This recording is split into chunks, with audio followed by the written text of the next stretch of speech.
தற்போதைய சூழல்ல திமுகவை தவிர யார் ஆட்சிக்கு வந்தாலும் அது சர்வ நிச்சயமா டெல்லி பாஜக ஆட்சியா தான் இருக்கும்னு தெல்ல தெளிவா புரிய வைங்க. நம்ம கூட்டணியை தவிர வேற யாருக்கு வாக்களிச்சாலும் இதுவரை நாம பண்ணிக்கிட்டு வரக்கூடிய நலத்திட்டங்கள் ஸ்டாப் நின்னுடும். தமிழ்நாட்டினுடைய தொகுதி அளவை குறைச்சிருவாங்க. இதுவரை நாம் சாதிச்சு காட்டியிருக்கக்கூடிய வளர்ச்சியை பின்னோக்கி கொண்டு போயிடுவாங்க. வளர்ச்சி அரசியல் மாறி கலவர அரசியல் தான் தமிழ்நாட்டில் நடக்கும். தற்போதைய சூழல்ல திமுகவை தவிர யார் ஆட்சிக்கு வந்தாலும் அது சர்வ நிச்சயமா டெல்லி பாஜக ஆட்சியா தான் இருக்கும்னு தெல்ல தெளிவா புரிய வைங்க. நம்ம கூட்டணியை தவிர வேற யாருக்கு வாக்களிச்சாலும்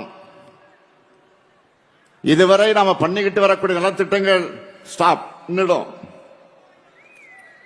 தமிழ்நாட்டினுடைய தொகுதி அளவை குறைச்சிருவாங்க.